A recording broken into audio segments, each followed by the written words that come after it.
Celebrating 4 years of talk like you've never heard it before. This is GABNET, the Great American Broadcast Network. Hey everybody, this is Alex Bennett, host of the Ramble, heard here and seen here on GABNET, Tuesday through Fridays, live at 10 p.m. Eastern Time, and I got some big news for you. Our program has moved its live video from Facebook Live to YouTube Live. After extensive tests in our GABNET laboratories of at least 10 minutes, our mind was made up and we've come to the conclusion that YouTube is superior not only in video quality, but audio as well. And then there's the ease of watching it. Here's what you do. Simply point your browser to youtube.com/Bolo Bennett /live. That's youtube.com/Bolo Bennett, BOLOBENNETT /live, and you're there. The player is waiting, and you do nothing, and when the show begins, so does the player. Couldn't be simpler. In fact, tag that page as a permanent tab on your browser, and you're ready to go. And if all of this is too vexing for you, well, just go to gabnet.net near showtime, and the player in the middle of the page will start to play when we're on. We're thrilled with the new quality our move has provided, and while you're there, would you do me a favor and please subscribe to our channel? No, I beg you to. Hey, listen to me, I'm groveling, okay? I know, it's pathetic. I'm sorry, I'm debasing myself, and I really shouldn't be. Please. Evolution is defined as any process of formation or growth, development. The evolution of a radio program right before your ears. Welcome into The Exchange. It's Rob Alfano, and it's a Wednesday night, a special night, and we'll talk about that in just a few moments. You're going to give us a call on Skype in a little while. I'm Jim Browning. You're listening to The Exchange. Well, our long national nightmare just may be over. It seems that we are ready to say goodbye to reality television. Good evening and hello, everybody. Welcome to The Exchange, your safe haven for the free and open exchange of ideas and opinions here on the Great American Broadcast Network every Monday through Friday from 9:30 to 10 Eastern, 6:30 to 7 Western. I'm your host and broker, Damian Chaplin. If you'd like to join the conversation tonight, go ahead and give us a call on Skype. I'm opening the lines right now. The Exchange, one program, ever evolving. Be a part of evolution. Tuesday through Friday at 9:30 p.m. Damian Chaplin moves you in new directions. Call GABNET Live on Skype at 347-352-0079. The Exchange, the evolution. Tuesday through Friday at 9:30 Eastern, only on GABNET. Every Friday night at 10 p.m. Eastern, 7 p.m. Pacific, get yourself comfy and listen to GABNET's Late Night Lady, 30-Minute Marjorie. I'm going to bed. I've had a hard week. I think it's lacking nookie. So I'm tired. That's my wife, by the way. If you just joined us, I'm Alex Bennett. This is The Ramble. It goes till midnight. I think we should take bets. What? What time I'm going to fall asleep. On tonight's show? Yeah, all bets. I'm saying you'll make it through the first half hour. I'm usually good for half an hour. It's after the half an hour that... Last week, before the half hour was over, you were falling asleep while I was talking to you. That's not true. That's true. That's not true. It's true. How could I talk back to you if I'm asleep? 30-Minute Marjorie is not an official program on the Great American Broadcast Network, a tune-in partner. The length of Marjorie's appearance will vary on each and every Friday night, depending on how tired she is. Celebrating 4 years of talk like you've never heard it before. This is GABNET, the Great American Broadcast Network.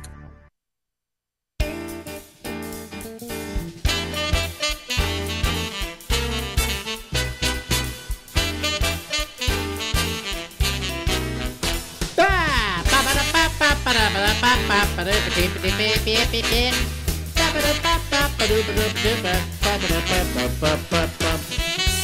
getting some dirty looks for singing. I don't know why, but I shouldn't be getting dirty looks for singing because my singing voice is superb, is it not? Who's giving you dirty looks for your singing? You were kind of going, oh God, he's singing that song again. It was like, here we go again. What do you mean? Oh my gosh! What do you mean? Here we go? Really? Yeah.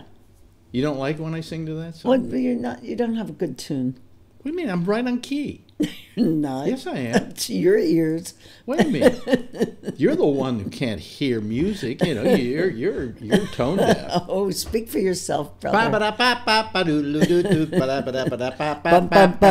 Would you play your old, once in a while, just that old song, the lead-in song? You know, the last time I did it, I got a thing from, I think it was TuneIn, saying that it's copyright. And then I had to write them and say I paid for it. I mean, it's too much trouble. If I play it, I will get a notation, my permanent record. Ah. Yeah. So I don't want to do it. But you mean this one? I'll just do a second of it. Wait a minute. Okay. Bum bum bum bum bum bum bum bum da da da da da da bum bum bum.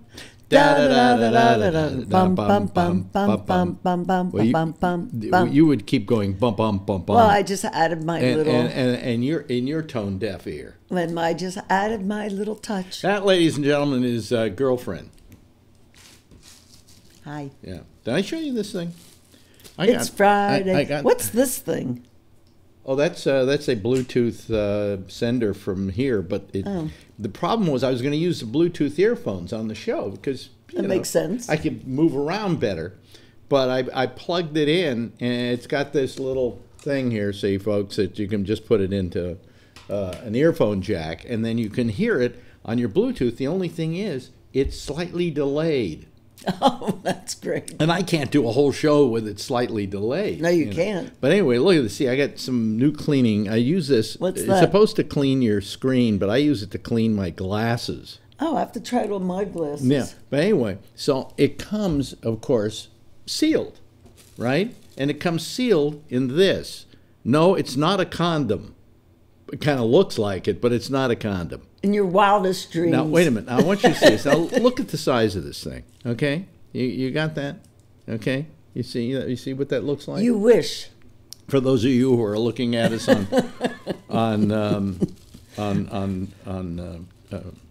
YouTube. It says, what do you mean I wish? This thing that wouldn't fit on mine. It says extra large. Anyway, it says, are you ready for this? Ribbed. To avoid danger of suffocation.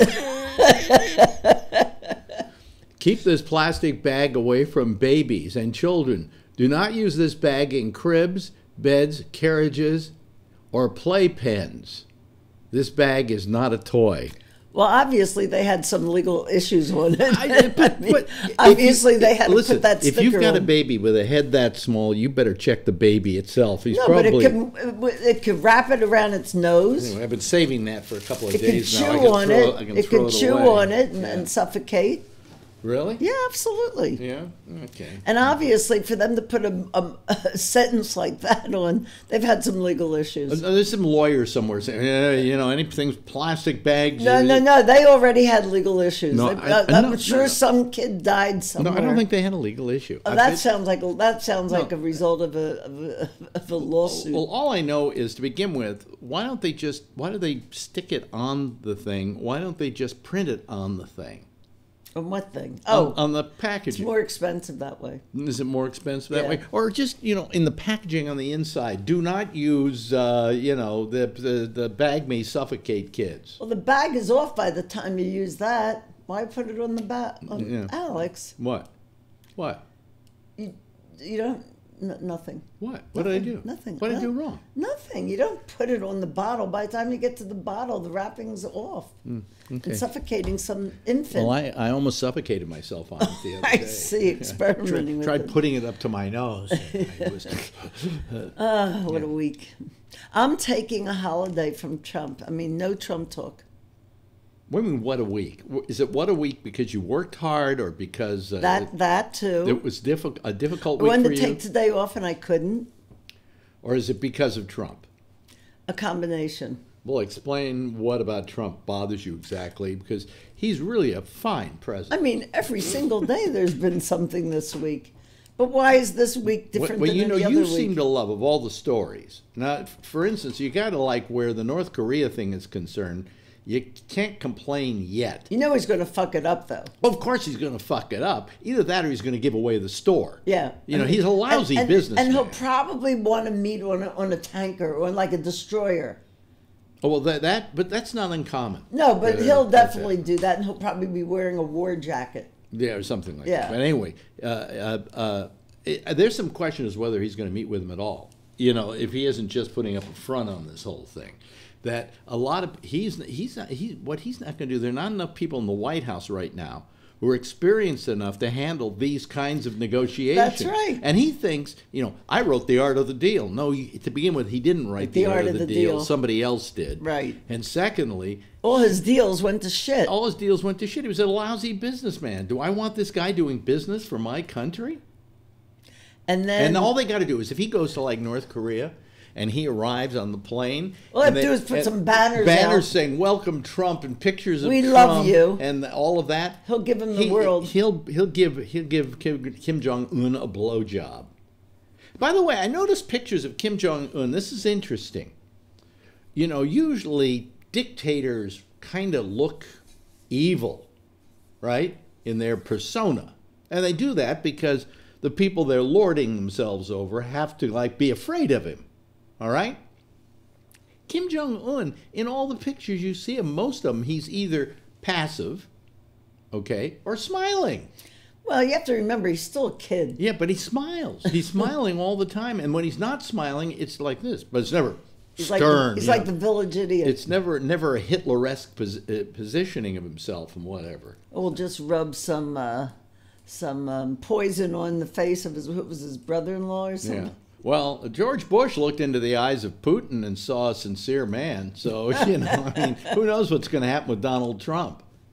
But you kind of got to, for the moment, give him that. Although I won't say, they say that, it's all the sanctions and the push that America did. That's just to get the news off of the lady. What's her name?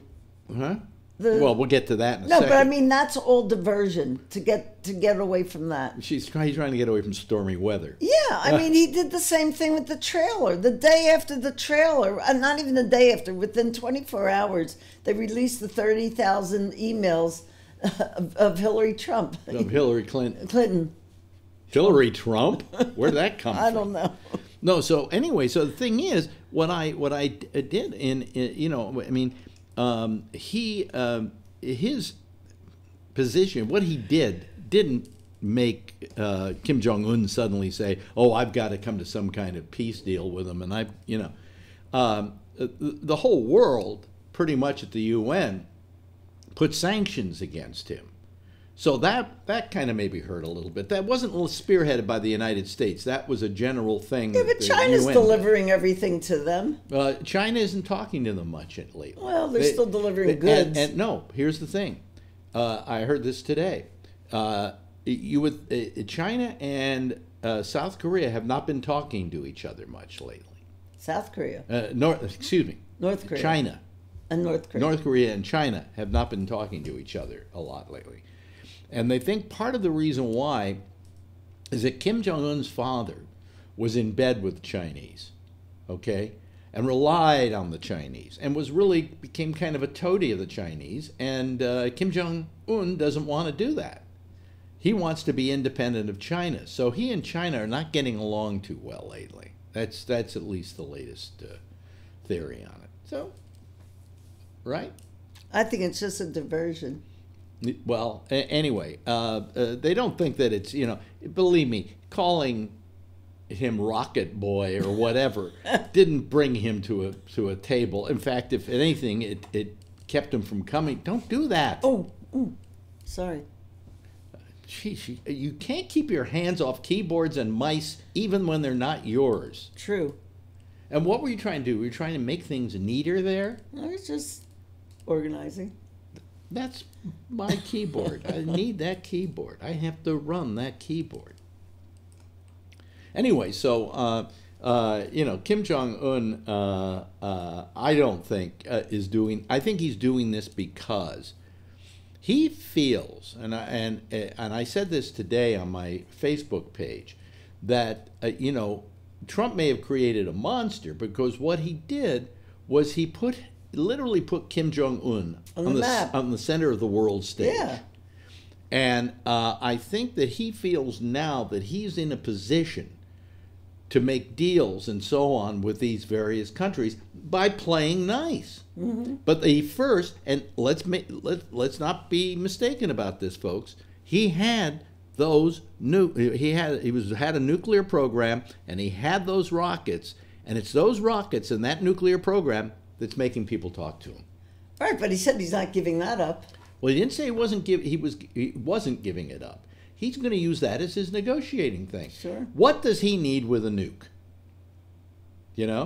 But what he also wants is for the United States and Japan to quit doing their test maneuvers on the coast of North Korea. Because if we go up there with our ships and everything, we parade them and we do our little war games and stuff, and so do the Japanese. And they're going to want us out of there. That was part of the deal. It's one of the things is that we're going to still continue doing our practicing. Yeah, we want to continue practicing in that area. And I think that what he has a right to do then is have nuclear missiles. Come on. If you're going to posture, then you have to imagine that somebody else wants to protect themselves. Let's get on to the big story. Well, no, this is still the big story. But we don't have to continue with that story. You want to this is the story that she has been watching all day. She turns on the TV, she says, look at this, watch this, look at what's happening. Well, I'll tell you something. I think this is going to be the thing that might do him in. What? Stormy Daniels? Yeah. Nah. It's follow the money. No, it causes money. Him problems, but the problem is it doesn't cause him problems in the way normally it would affect the president. Let's say we found this out about Obama. We would be appalled. Oh, the Republicans would have because we didn't expect that we wouldn't expect that out of Obama. Plus, he'd be dead because Michelle would kill him. But the fact of the matter is that they didn't have to. What's the point I'm trying to make here? You expect this out of Donald Trump. You expect that he is that lousy a human being to be out fucking Stormy Daniels and a Playboy playmate weeks after his wife just gave birth to their child. Well, the point, the thing that might do him in is where the money came from.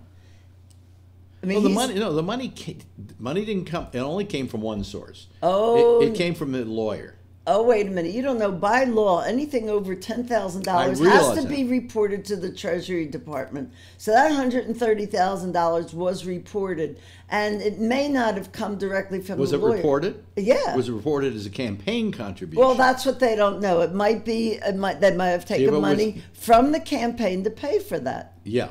But we don't know any of that, and Mueller knows. Yeah, Mueller doesn't know. They're still fishing around there. I don't think so. But the fact is, Stormy Daniels really wants to be able to tell her story. Yeah, she's got a good story. She's got a book in it if she can tell her story. For sure. That's why they're fighting why they're trying to say. But all of a sudden, when he said he doesn't know her, now he's trying to keep her quiet. She says she's willing to get back the $130,000. Yeah, because she'll be making more. Because you're going to make more money writing the book. But the Trump people don't want her writing the book, so they'd rather, make her have to stick to the deal. Which wasn't signed by him. Which wasn't. But it wasn't. What it said was DD, AKA, and then blank. Okay, a line where you're going to fill in the name later. He didn't sign that. And it didn't say who the AKA was. So it's not a valid... well, there's an argument. Well... That she did take $130,000. She did sign it. She could return it. But... I think there's a good case here. That's all I'm saying. Yeah, and there's another porn actress involved, too, now. Jessica Drake, who is... and I had their real names. I think Stormy Daniels' name is something like so-and-so Clifford. Stephanie, I thought it was Stephanie Clifford, something like that, yeah. Yeah. I guess you call yourself Stormy Daniels because that's a good porn name. Well, you call yourself Alex Bennett. The best porn name for a guy ever was, what was it? It was one that people used to use all the time. I can't remember now. See, I'm old. I'm just falling apart. I can't remember shit. Neither can I. This is starting to really bother me. I sit here and I'm doing something that I've done 1,000,000 times, and then I go, how do I do that? And I don't know if it's that I'm getting old or I just, I'm doing so much of it so often that I just get... I do that too. I do stuff in the office, and it's almost like I'm on automatic. Yeah, and if you lose, if you're on automatic, and then you lose your pace in the thing you're doing, when you come in here and I'm doing the post, I shut up, to go away, leave me. Get out of here, go fuck yourself. If you change my routine by breaking it up, then I have to go back to it, and I can't remember where I left off. And it's hard to get back into that rhythm. Yeah, so. So you got a haircut today. Mr. Baldy. What do you mean, Mr. Baldy? This is a 1 1/8. Is that? Do they measure? No, they don't have. This is not a measure. It's. Do you want a 1, a 2, a 3, a 4, a 5? So they have it on their shaving. Well, they have these shaving heads, right. And so they did a 2, and I said, could go down a little more. He says, we'll go down to 1 1/8. They can do it like that. Yeah. I'll tell you. Let me tell you about this. Please tell us about it. It's 10:22, so that's fine. That brings us right up to the end. Oh. Please tell us. No, I went to get my hair cut today, and where I go down to this really ratty place down off the corner. You've seen it. Oh, yes. It's ratty, isn't it? But it's packed. Ask me how ratty is it. How ratty is it, It was so Alex? ratty today that somebody was paying them to take care of his hot dog cart in the store. They're getting my hair cut. There's this hot dog cart. Apparently, when the snows came, he wanted to get it out of the snow. So that's where the hot dog cart was in there. So anyway, I'm not kidding you. So Well, first of all, you have to describe the scene. There are 2 of us in there getting our hair cut No, but by 2 haircutting guys. Normally. Okay, and these guys are normal. They're cutting our hair. The guy's getting me, and the other guy getting our hair cut. We're normal people.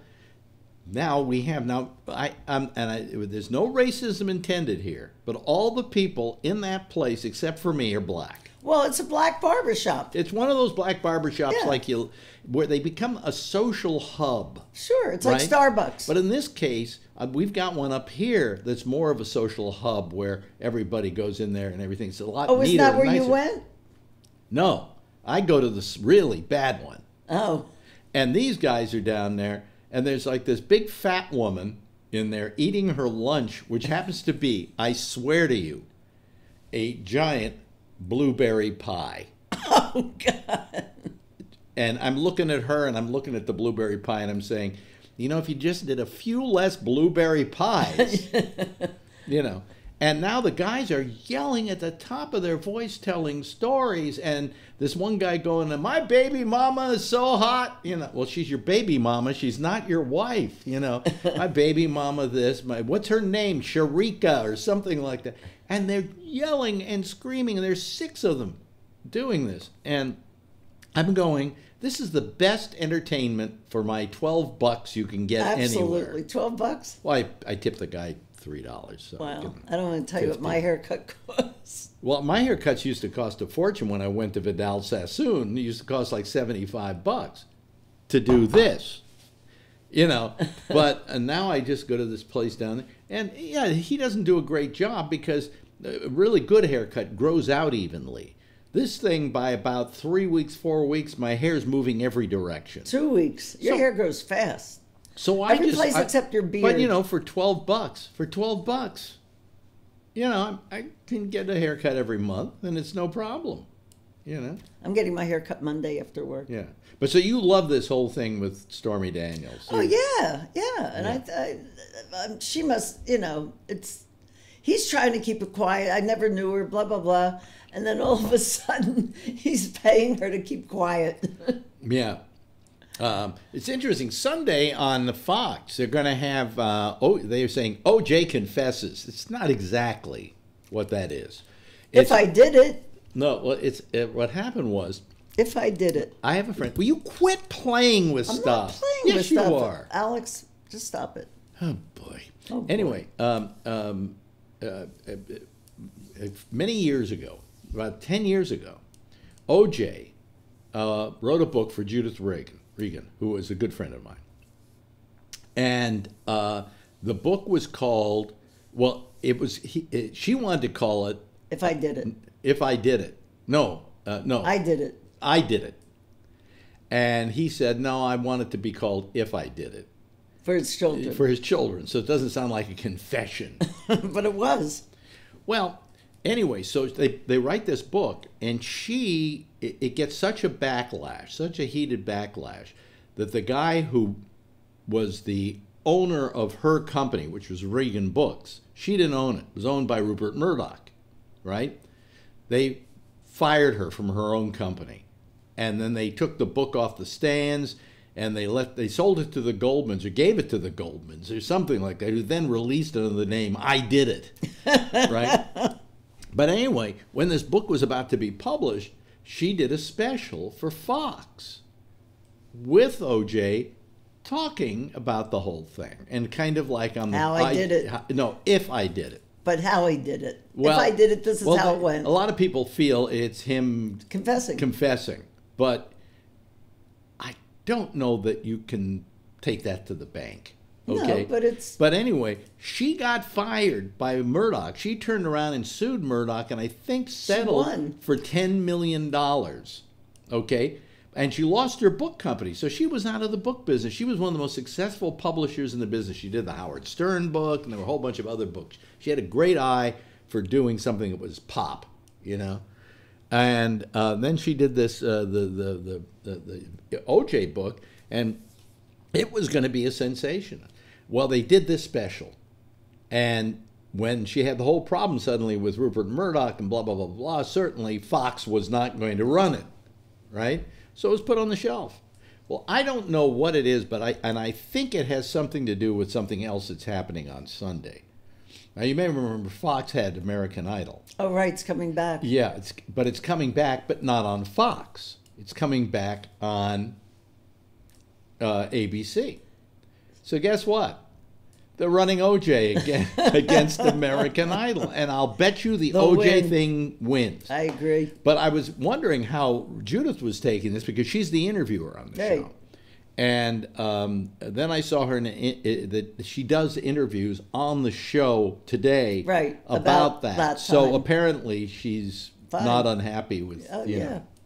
Anyway, I think it's time for me to roll over. It's almost time for you. Well, what do you mean by that exactly? Hold on a second. Stay there while I just do a few things here. I've got a few things I have to do. Over. I have business to do. I have to put up the what do you call it? Okay, you can come call-in screen. You can come over now. I opened up Skype. And roll me let me see here. Yeah, right. Okay. Do that. Okay. Call in. Okay, so now we're waiting for people to call our citizens panel. Do you I'm just say Alex, would you move the microphone over? Would you move the microphone away from you? Yeah. Away from me. I'm the star of the show. You're just my lousy guest. Oh, that's nice. That's nice. Yeah. This is my last show on the Alex Bennett program. I just want to tell you. Because you just said that I was a lousy guest. No, I didn't say you were a lousy guest. You're a very good guest. Look at the people who all love you. Tell them, write little things on the chat saying how much you love her. No. You don't want to see how much they love you? Why? Just get on with your show. Open it up. You don't want to see how much I love you, so you know. No. Huh? Just open it up. It's all opened up. Come on, I'm call waiting. in. No. You're bossing my audience around now? Colin, this girl's tired. Here comes Rob. Don't stand by. Here we go. Oh, here we go. Yeah. Hi. God, I love that microphone. How's it go? It's so real. It's so serious. Well, if you like that microphone, you can buy me one. This girl's run out of money. But it's nice. Yeah.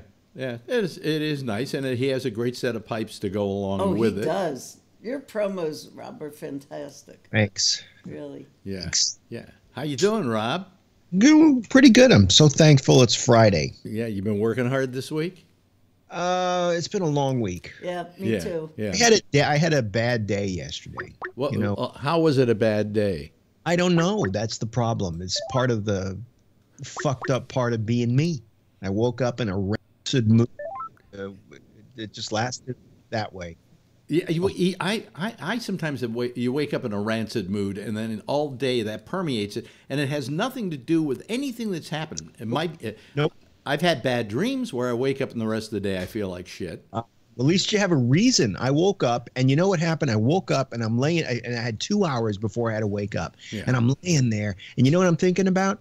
The son of a bitch from Ryan Homes, the company that I bought this house from, who's putting me off and not returning calls, and I've about had it with him, and I'm getting so worked up as I'm laying there thinking about what I want to say to this son of a bitch. Wait a minute. What's the problem? What's the problem? So the problem is, this is 4 bedrooms, this house. Yeah. And these 3 bedrooms, and even now it's chilly in here, but yet the thermostat is in our master bedroom, and the master bedroom is fine. And all of my neighbors who have this model home are experiencing kind of the same thing. Yeah. And Ryan comes in here, and they have this gun, like a little laser thing, and it's got a laser on it, and they point it at the ceiling, and they go in each room and they point, and they say, well, it's within variance. We're allowed 7 degrees or 6 degrees or whatever it is. And I'm like, well, you know what? It's freezing in these rooms. You got to do something about it. Yeah. So they offered up above each room, the door to each room, they offered to put in returns. Just take, cut a hole in the wall above the door and put grate, like a return grate in there, so that the air flows from the hallway in and out. Yeah. And I was thinking about that, and I know what you're going to say, Phil. I see you shaking your head. A guy who lives up the street from me said I wouldn't let him do that because it's just it's advertising that something's wrong when you go to sell your house. Right. So he told me. How many furnaces do you have? There's one furnace. I have 2 thermostats, one in my bedroom and one on the main floor of the house. Can you zone? Well, yeah. You need another zone. These houses don't come that way. Yeah, but you can put it in. It's just it's a flapper, electronic flapper, and another rheostat. It has that. Yeah, but you can put in more for those other rooms that aren't being kept at the proper temperature because it's reading what's in the bedroom. That's going to cost me money. So what he suggested was to put these things in. And at first I was like, okay. Spoke to the guy down the street who's in construction. He said, nah, that's just broadcasting. Got a problem. That's right. Yeah. So what he suggested was get them to move the thermostat out of your bedroom into the hall. So I was like, that's not a bad idea. But this guy doesn't return calls. He called me because we had this big storm here. And what happened was the long, what do they call them? Leaders or whatever the hell they are that go to the gutter, they let to run the water, went flying off the back of my house, and it was laying in my backyard. I mean, this is a tall house, right? Right. It's a walkout from the basement and then 2 stories. So it's, high. The roof is high. Right. And this thing's laying in so I called in and said, you guys got to come fix this. The house is still under warranty. I can't drive it there, so they got to come here. And he came, and I said, while I'm up there, I'm looking out my back window, and I see all of these houses, the ones that have just been built in the last few weeks since it's been cold, and there's a roof damage. Shingles are missing. They flew off the roof. So I said, I want somebody on the roof, and I want to have them check it. I don't know. I can't see anything. So this Pendleton dude calls me back. Drone. Huh? Kid with a drone. Well, okay, if you could find a kid with a drone. But anyway, even still, I paid enough fucking money for this house. So he calls me back and he says, I saw your gutter was there in the back and we'll fix that. But I looked at your roof with the binoculars and I don't see any problem. Mm-hmm. So he's just going to dismiss it. And I'm like, fuck you. You're not just going to dismiss it. I want someone on that fucking roof to look at it. And I'm getting all worked up while I'm laying in bed and all this shit. The hair on the back of my neck is standing up now just from talking about it. Yeah. Can I answer your thermostat move thing and let you know what the consequence is? Go ahead. Okay. So right now your bedroom's comfortable, but the other rooms are cold. So what's going to happen is if you move the thermostat out, the other rooms will warm up, but your bedroom will get a lot hotter. Bedroom get hotter? Colder. It'll get colder. Don't listen to Phil.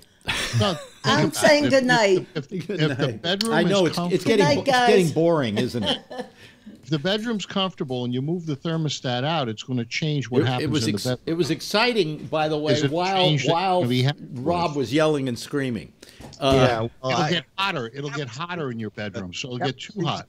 That was the reason for my ire yesterday, and it lasted I had a customer meeting yesterday, and I was sitting there all day. I felt like with a scowl on my face because I just wasn't in a good mood. I didn't really feel like socializing. I didn't feel like talking. Yeah. My wife got the brunt of it. She picked up my ire, and it was just a bad day. Then I wake up today, and it's like I just got through saying to my wife, she says, you look like you're in a happy mood. I said, I am. And I don't know why. Nothing's different from yesterday. The guy, I still haven't spoken to the guy about the house. I don't get it. I don't understand it. It could have something to do, could have something to do with the weather. We just came through some brutal weather. So that kind of gets you, and even if you don't go out in it, it's there. It is something very present, I can't explain it. All I do is just Is Jason there, by the way? Jason? Are you there? See, I can't tell. The move may be to tell them that they didn't engineer the HVAC properly. Oh, they're fucking wait a minute. Look, stop with that, Phil, because I don't know what you're talking about. Most of the audience doesn't, so that doesn't make for interesting discussion. You got a guy that's unhappy. I know. We're listening to his ire and his wrath. All we need to tell him is, don't stop hitting up on this guy and make him feel like shit, But you know what happens is I don't want to get into that mood again, so avoidance, right? Yeah. I didn't really think about it. I was in an awesome frickin' mood today. Look, speaking of, I didn't know you get warranties on homes that are built, but I guess you do, huh? Absolutely. It's like a new car. So how long is the warranty for? Yeah. Different things have different warranty lengths. The longest is the structure of the house is 10 years. Okay, so they've got to do these things for you. Yeah, and if they don't, you have legal ramifications. Legal redress that you can throw on them. Oh yeah. So I'm not happy with them. Everybody that has the same unit as you, and see if they could, get together and go after them to adjust or re-engineer the thing. Said to me. You know what the guy down the street said to me? He goes, think of the house in one of two ways. Yeah. Either this is a lifetime home or it's a 10-year home. So when you think of it that way, it changes. You want everything perfect. Right. So if you think it's a 10-year home, I'm 61. Am I going to stay here till I die? I don't know. I might. Well, if you built yourself a nice home that you really love, I'm the type that nests. I even in moving into apartments, I don't like to change apartments. I'm a nester. Yeah. So I guess I am. The problem is going to be, can I afford it when I'm no longer earning? Well, how much of it's going to be how much of it is going to be paid off in 10 years? It depends. It depends. The interest for the first 10 years. Hold on a second, Phil. I asked him. He has the answer. I tell you what, you talk to him, and I'll come back later. No. Stay here. We'll get to you in a second. Okay. But, you don't want me to be part of the conversation? No, okay. No, but what you're doing is you're throwing stuff in that kind of like the audience that I don't understand it. That's because you don't understand it. All I'm asking him is, is he a nester, and does he perceive himself being here in 10 years? And you have every right, while you have a warranty, for everything to be right. As you told me, they come in about a year later after the house is settled and do a lot of different repairs and stuff all the nail pops, all the cracks see from the house starting to settle and all that. They come back and do all that. That's probably the horrible part about buying a home. Yeah, it's you just expect that. Yeah, you see it all over the place. I'll tell you who else has built a home from the ground up is Albert down in Florida. He did the same thing. Yeah. So he is living there. Yeah, he is living there. No longer in Queens. No longer in Queens. And he's retired? Yeah, I guess. Wow. Good for him. He's a young guy. Yeah, I mean, he and his wife are very happy down there, it sounds like. He says the community where he had his house built, they have a recreation room that costs him a subscription of $5 a year or something. He gets to use the pool, and he gets to they get free drinks on Friday nights or things like that. And I'm thinking to myself, I said to him, "Are you sure you didn't, build into a retirement village? Because that's how it sounds." Village. What? It's like Century Village. He's in Del Boca Vista. He's in Del Boca Vista. Yeah. Two. Del Boca Vista, you know what that means, don't you? Yeah. View of the mouth. Because years ago, I had a girlfriend who lived up in Boca Raton, and I never knew what it meant until somebody told me it's Spanish or whatever for rat's mouth. And if you look at Boca Raton, it looks like a rat's mouth. It's kind of like a curvy thing. What? It sounds so nice to say I live in So when I heard Boca Vista, I went the view of the mouth. It's just payback. Huh? Spanish paying us back. Speaking of Florida, isn't it sad what's going on with the NRA in Florida? What do you mean sad? In what way? Well, because wait a minute. They signed the bill. Yeah. The NRA, they can't dump enough money, right, to buy votes. So now that they lost this, they're actually suing the state because they think it's not fair that 18 to 21-year-olds have to wait to get a gun. I think Phil, just rejoined the NRA to piss us off. Member. Huh? Lifetime member. But I tell you something. I don't mind them suing because if they find that it's legal to do that, I would rather the age be raised around the country. And if this is the test case and they lose, that's something to be raised around the country. Why can't a state decide the laws to because there's something called a constitution. No, I think the NRA is putting themselves on the wrong side of this debate. I think so too. I mean, rather than say, okay, we think maybe some safety things should be put into play here. And just like you have to be a certain age to drive a car, maybe you should have to be a certain age to buy a gun. And we're not fighting for that. We're just fighting for people's rights to have guns. You don't have a constitutional right to buy a car, but you do have a constitutional right to have a gun. Now, what the NRA is doing is they're not allowing any erosion. And I support the fact that they should try that and to keep that from happening. On the other hand, I favor the increased age. I like what they did in Florida. I like the fact that they are arming the teachers, and I like the fact that they increased their waiting period. No, they're not arming. Now, you see, you get your facts wrong, Phil. They're not arming the teachers. Well, they're going to arm the coaches and the ancillary. They say the ancillary people. Cafeteria people. What are they? Are they the teachers? Cafeteria people? Yeah. People like that. But they're not. Let me ask you this: what's going to happen the first time a cafeteria person kills a student, an innocent bystander? Because he doesn't like the macaroni and cheese. I don't mean for that. I mean, you press a trigger, you're aiming at the bad guy, and you hit a kid. Well, you're not supposed to do that. You're not supposed to do that. I mentioned it earlier. Well, because you were cheating on me. You were cheating on me tonight. I heard you. Yeah. There was. You were fucking another show. Well, I won't have any cum much longer. Yeah. But you know the. I think the you thing is will. right Wait a minute. now, Wait a minute. the I think you 3 will. feet You was will dead. have cum. You will have cum. You just won't have fluid for the cum to go in. In other words, you won't have all the prostatic fluid. Yeah, no prostatic But fluid. the sperm. Oh, you did stop the sperm. Well, you see, there you made a big mistake because now nothing will come out. In fact, you might even implode for all you know. Yeah, I'll blow up as I. Well, is that what happens when you get a blowjob? You blow up. So, but anyway, hello, Jeff. There's a facility, a veterans facility in Yountville, which wasn't too far away from where you grew up, Alex. And this veterans facility. Yountville? Where's Yountville? Yountville's up by Napa.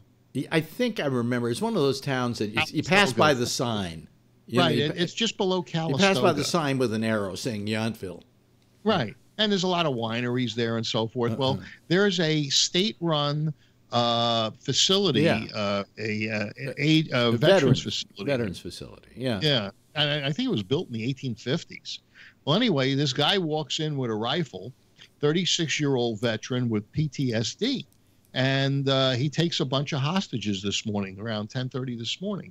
Yeah. And it just ended. He's dead, and so are 3 hostages. That's another reason I say if you have PTSD, you shouldn't be allowed to own a gun. Well. And if you claim you got PTSD because you want some benefits, you still shouldn't be allowed to own a gun. Supposedly he was going to this place, and they threw him out for some reason. Now I don't know that it's a good idea if you're running a veterans hospital. I don't know if it's good medical practice to throw out a PTSD victim. Yeah, I understand. This hospital is a retirement home. No, 96-year-old people. Oh yeah, there. Yeah. And what is a 36-year-old guy? No, but there are over 1,000 people there, and they're not all old people. It is in fact, I think, a veterans hospital, but it's just that a lot of old people live. They have living facilities there and so on. Because I noticed that the pictures they were showing of people were just people in walkers. And they're saying, and the guy took a rifle in there and is holding people hostage. And I'm going, how's he doing it with that walker?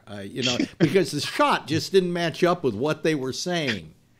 Yeah, not good, not good. No, it was not good at all.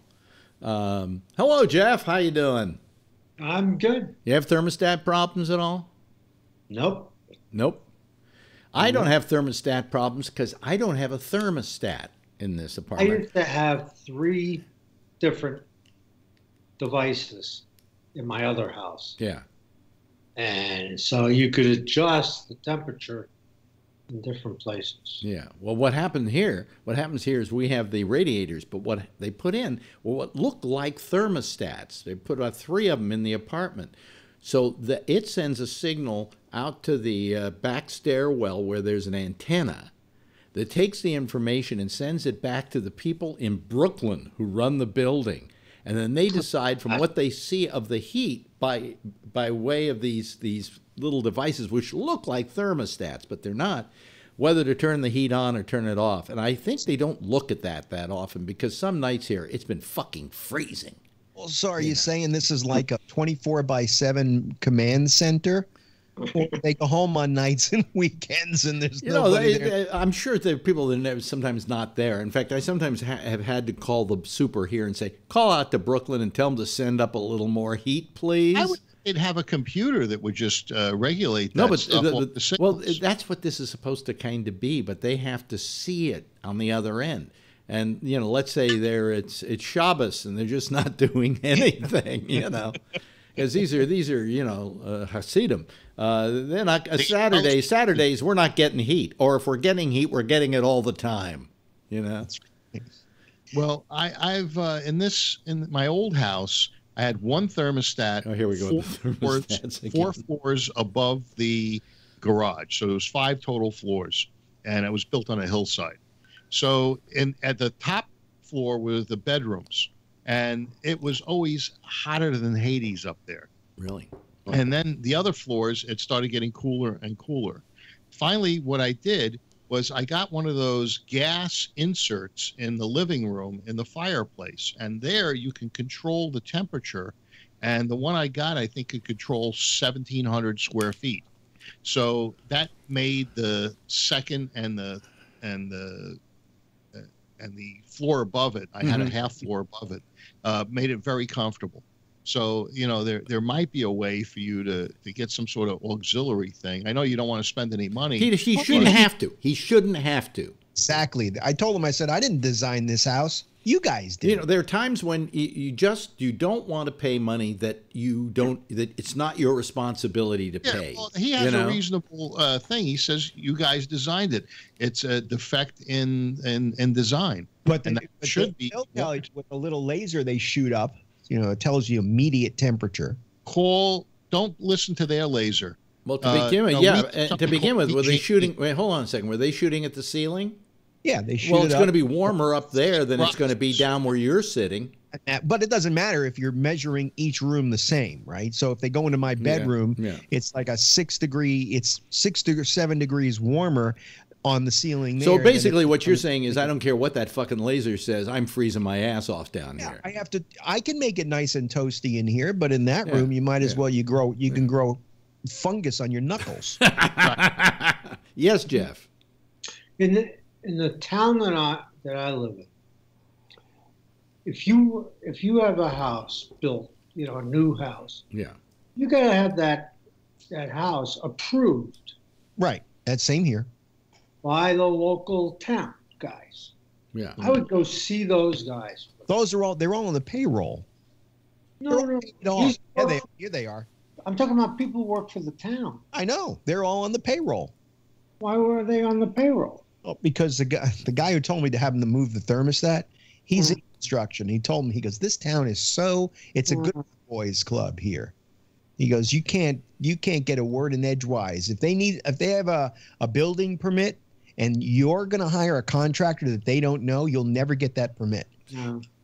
They want a contractor that they know. Okay. Let me ask you this. Are you happy with the home?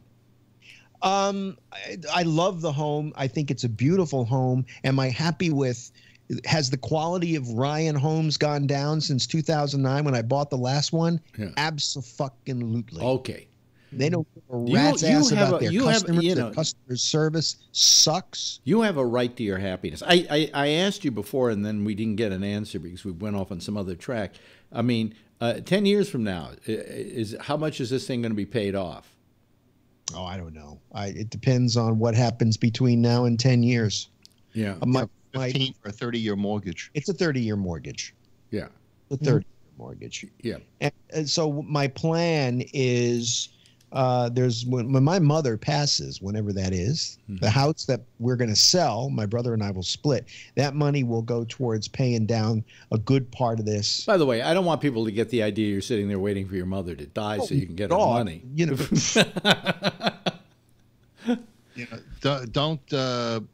Also, if you pay it down and you don't have the interest payment, then you're going to end up paying more in taxes. So I don't want to pay it off. Believe me, just last year, I didn't have a mortgage for the summer because I sold my house in May and didn't move in here and pay any.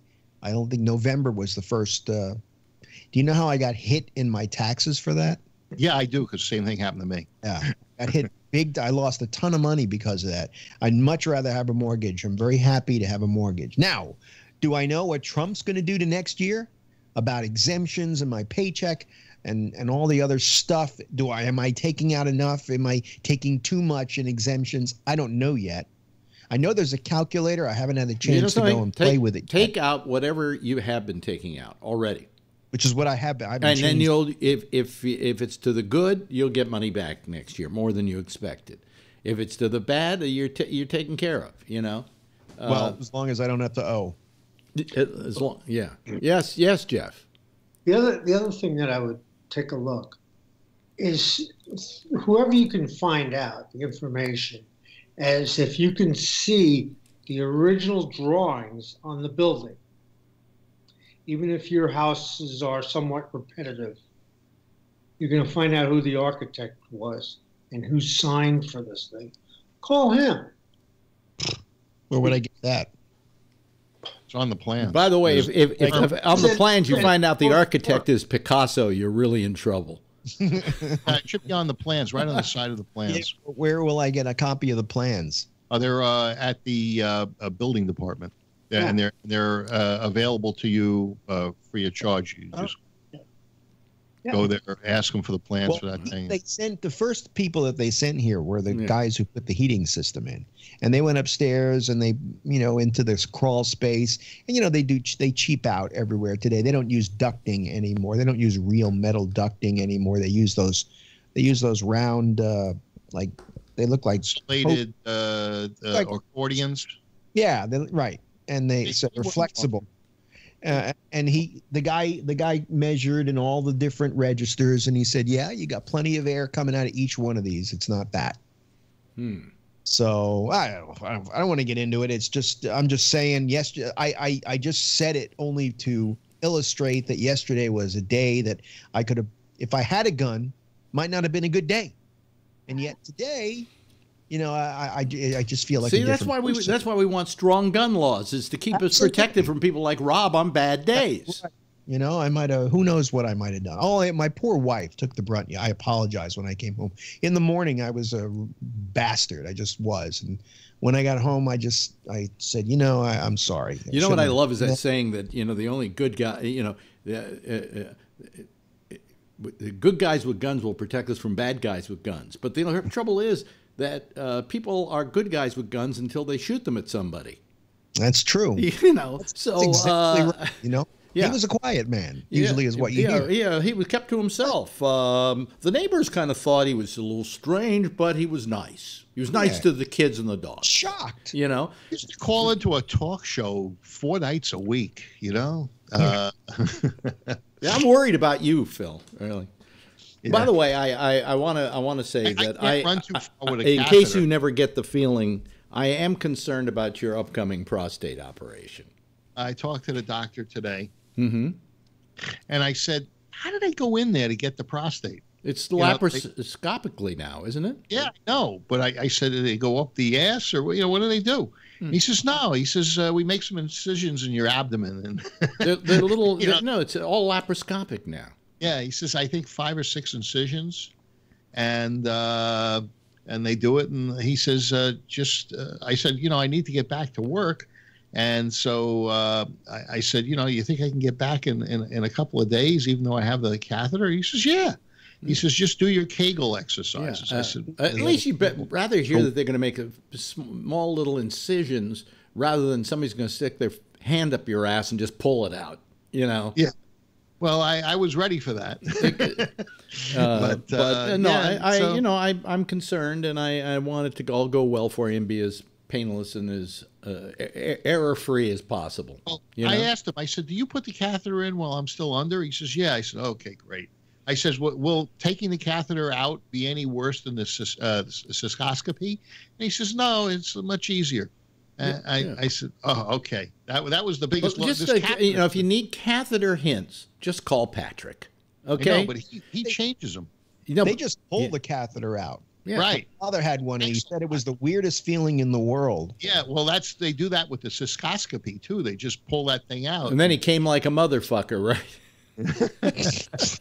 It didn't hurt, he said. It's just like this wacky feeling when they pull that out. Really? Yeah. Son of a bitch. Well, you've had a cystoscopy, right? Oh, me? 2 of them. 2 of them. Oh, and one of them one of them gave me an infection.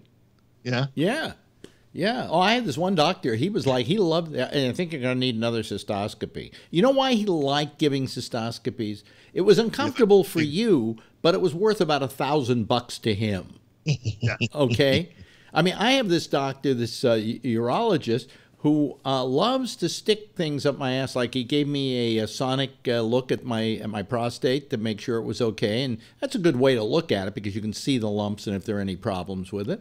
And he did that the last time I was in. On my bill, $400. How long was it in? About 1.5 minutes. When I had the biopsy, they actually on the prostate, they actually had a camera and they could see. Well, and that's the it. sonic. That's the sonogram thing. Yeah, but it also clips if they want to take some of the prostate. Yeah.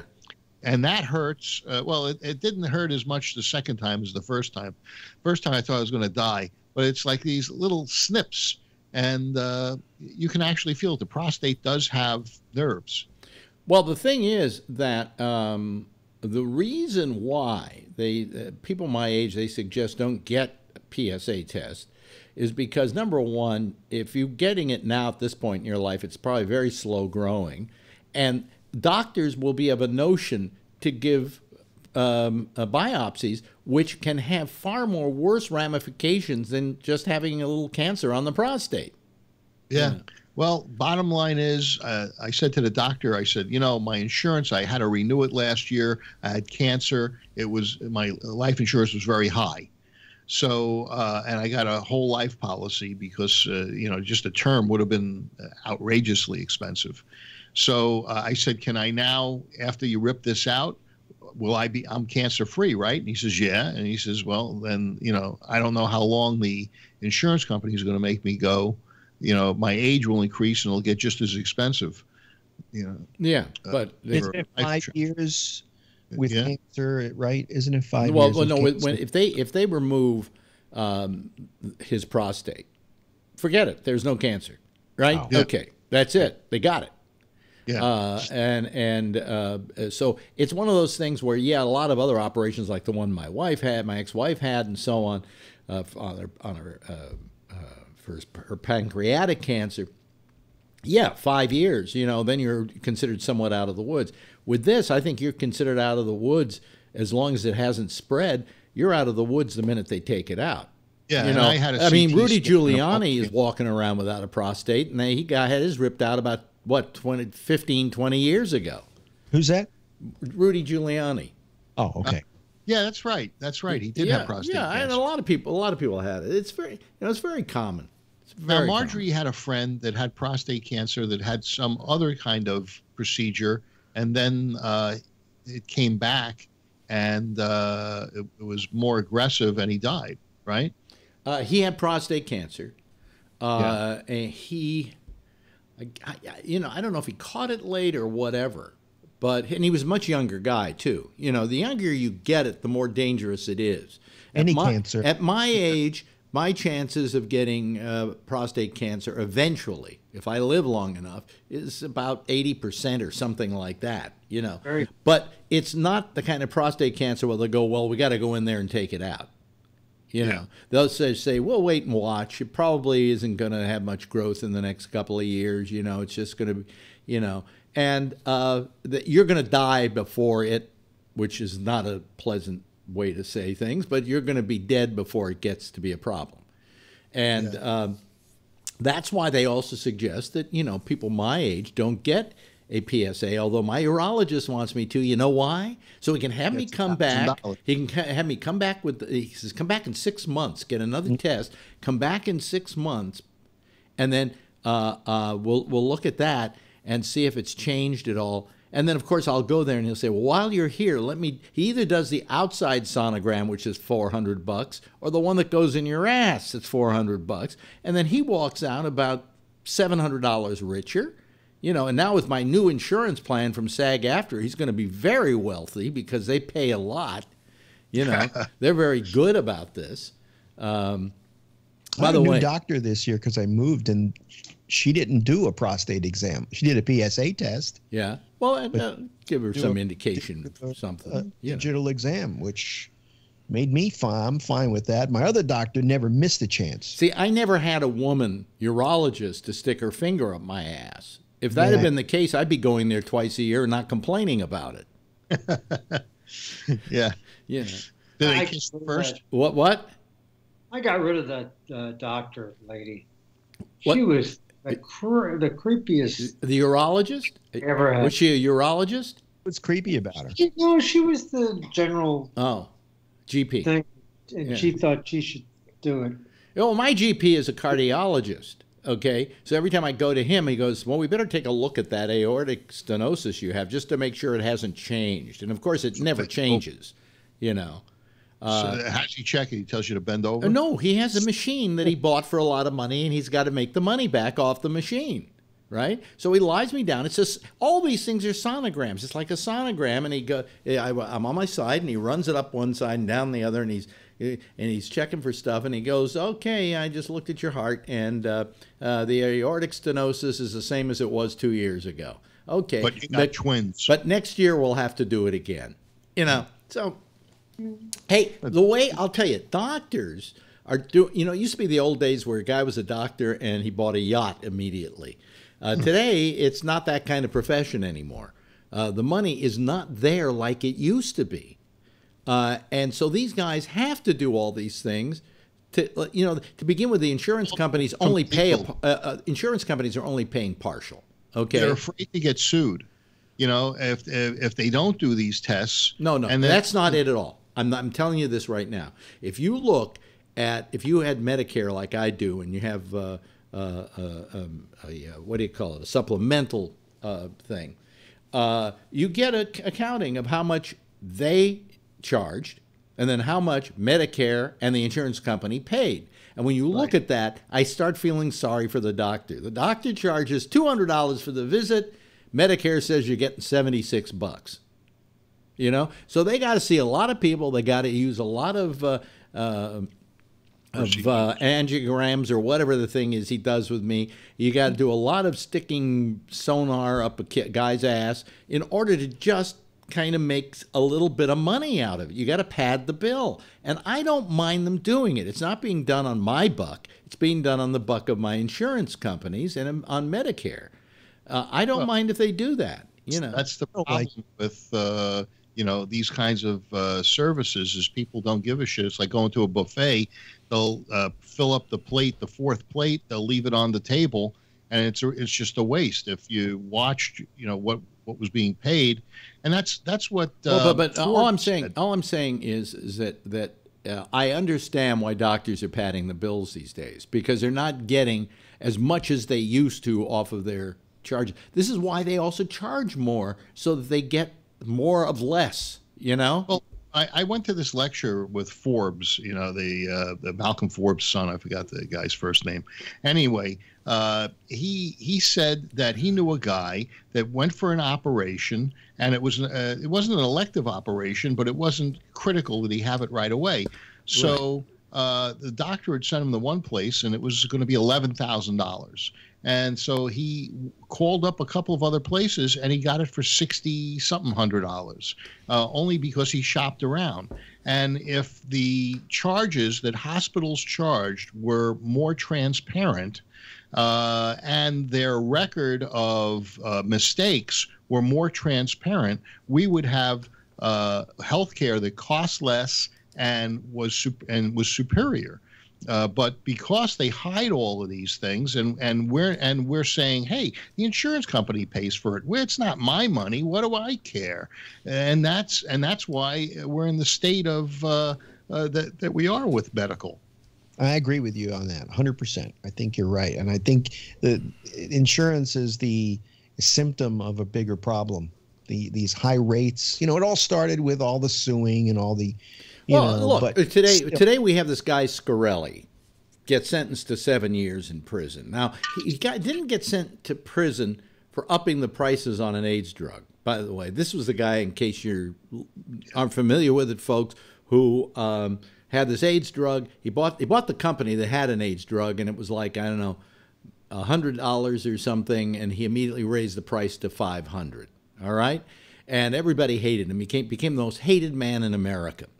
So they then went out and did a little digging up. They saw that he had defrauded some of his investors, and that's what they popped him on for 7 years.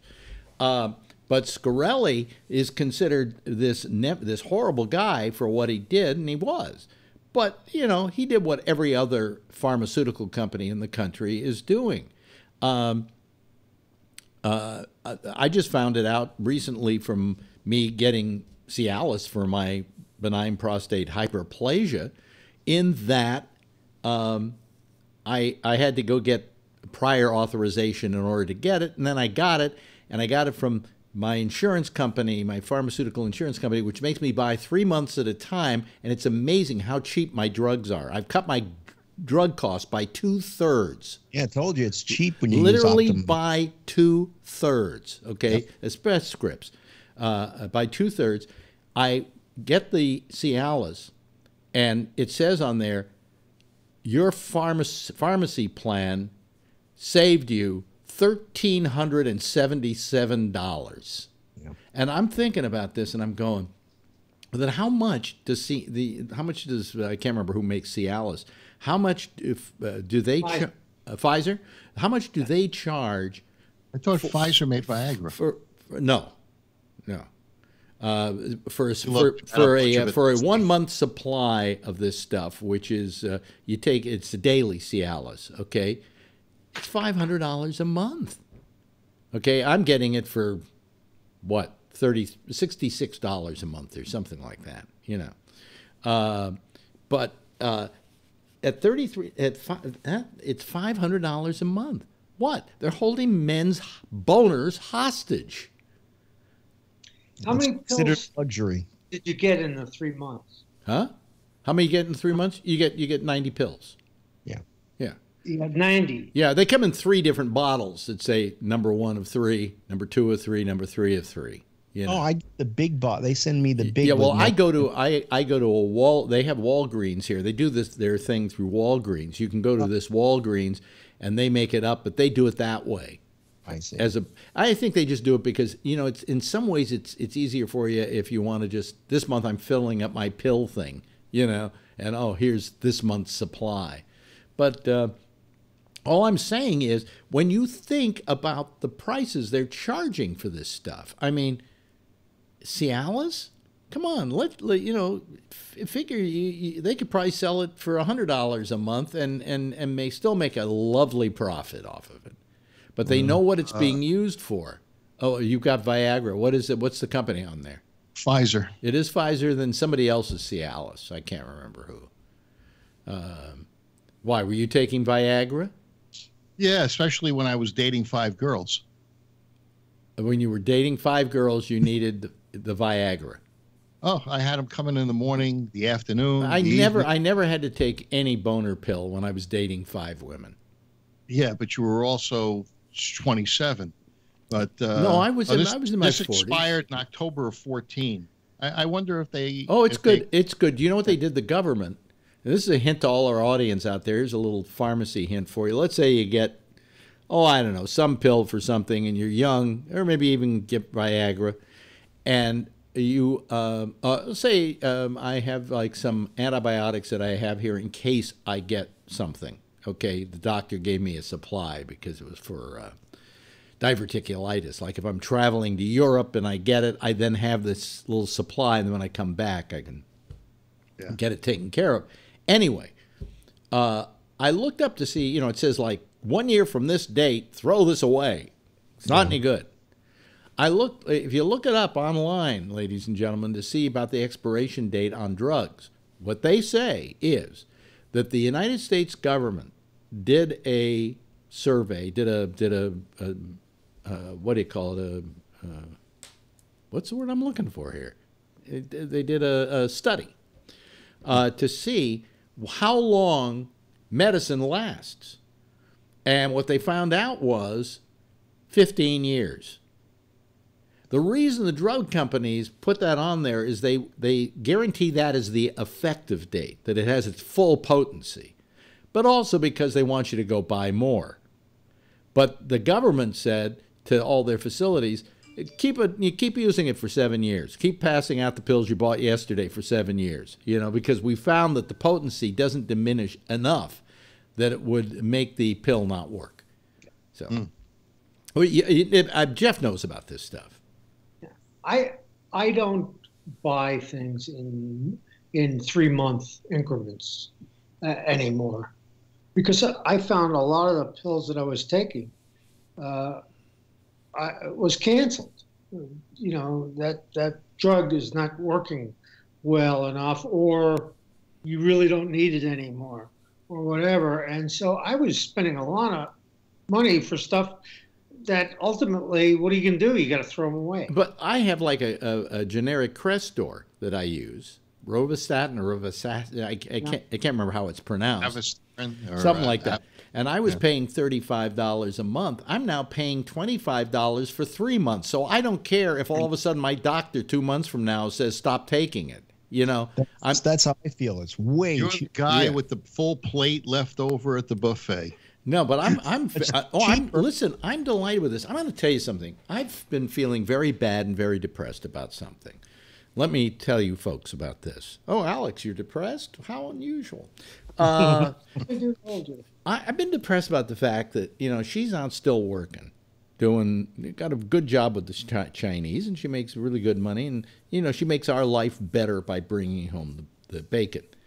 And I've been very depressed because I've been feeling that I wasn't doing anything for this family, and that I'm just kind of like a leech here, you know, and that she's my hooker that's out on the street coming home, bringing the money home. And call it a Mac. Yeah, I'm a Mac. Yeah. And then last night I had this sensation, and I talked to her about it today. I said, I've been feeling rather useless. I said, but ever since we got this plan from SAG-AFTRA, which is, I'm telling you, it's a gold-plated medical plan. It is. Some people, everybody I've ever talked to says SAG was always considered to have the best medical plan in the business. And I suddenly realized we're now getting this plan for, $534 every 3 months? You know, that's the money I'm saving on the drugs, okay? And on top of that, her company is paying for it. But I said to myself, maybe I'm not useless. Maybe all those years of keeping my membership with SAG-AFTRA, it's paying off now, and I've given us a better quality of life by having this medical plan, which even if she stopped working tomorrow and her company stopped paying for it, we could afford, you know. And so I feel much better about myself because I'm worth something to the welfare of this family.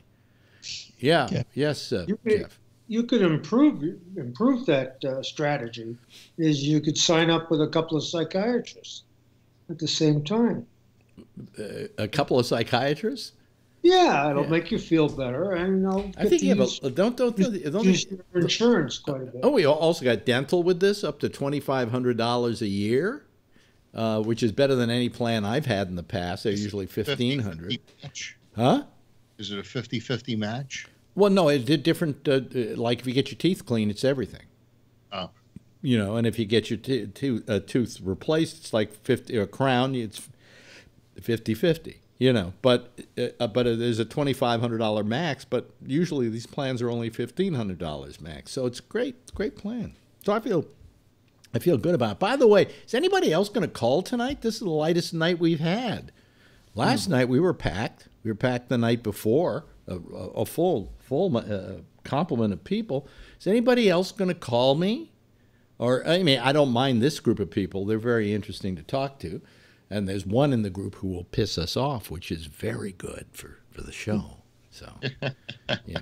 Hey, do you want to hear what happened to me the other day? So I just every year, you know, in the old days, you used to get a medical plan and not think about it, right? Right. You know, if nothing changed in your life, it went on.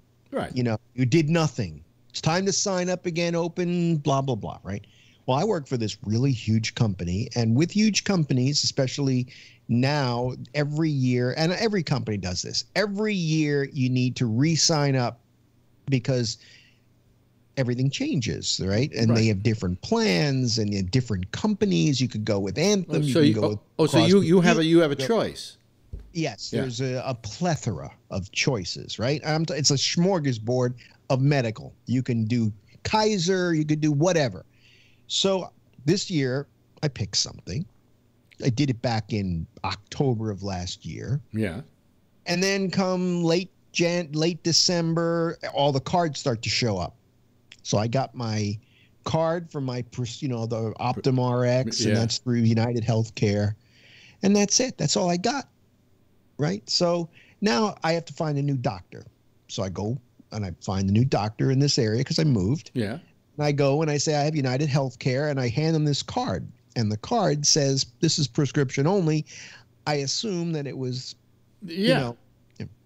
So go to get my physical. Month goes by and I get a bill in the mail for $250. Yeah. So I open the bill and it says, the prostate test, it's this much money, insurance zero. This test, how much money, insurance zero. So I called them and I said, how come, I'm not. You had a minimum, didn't you? Physical is always free. Oh, okay. Physical's, wellness, right? Always free. In other words, it doesn't go. You don't have to wait for your max, your limit. In other words, you don't. There's no deductible. Yeah, it's just the physical. Once a year, you get your physical, and that's all. And that's been from. Every. Well, company, it's to the advantage of the insurance company that you get your physical. Right, and so she said to me, "Yeah, well, we called your insurance company, and they said you're terminated." What? That's what exactly was my response. What?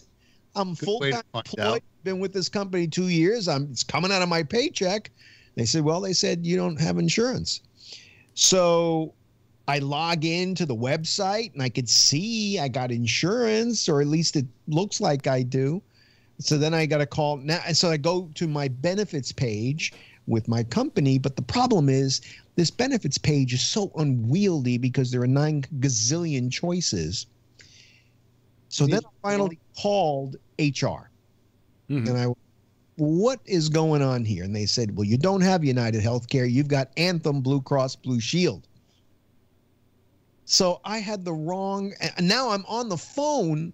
I'm on the phone with United Healthcare, and they said, you don't have insurance with us. And the reason why I was able to log into the website is because I used to have insurance with them. So what did you give the doctor the wrong number or something? Yeah.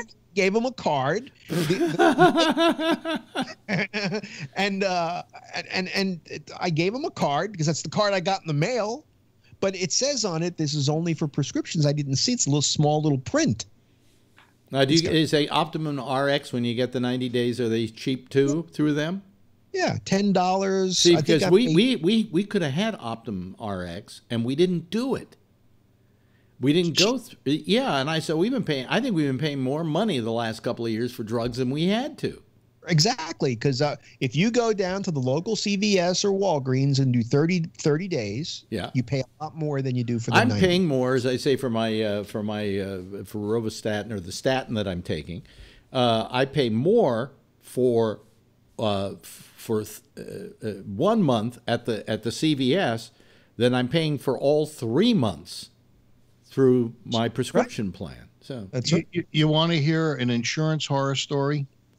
My girlfriend had Amica insurance for her car. Yeah. She's 2 weeks ago Sunday. She's coming up 680. She gets a flat tire. Okay. She pulls over. She's on a very, very busy freeway. She doesn't call me at first. She's sitting in the car. She calls Amica and she says, "I need roadside assistance. I have roadside assistance." The woman on the phone says, "No, you don't have the roadside assistance." She says, "Yes, I have the card. I've been paying for this ever since I started with Amica, and I have it." And they said, "No, I'm sorry, we can't send a truck." So she finally calls me after being out there for 2 hours, and she calls me and she says, "Yeah, I'm here somewhere in Milpitas." So I drive. I actually see her on the other side of the freeway. I got to go down and exit and then back. And I look, and the tire wasn't flat. All it came on was the low air light on the dashboard. But meanwhile, so I told her, "Okay, follow me. We get back to the house." I'm pissed because here they leave somebody standing stranded on the freeway discussing coverage.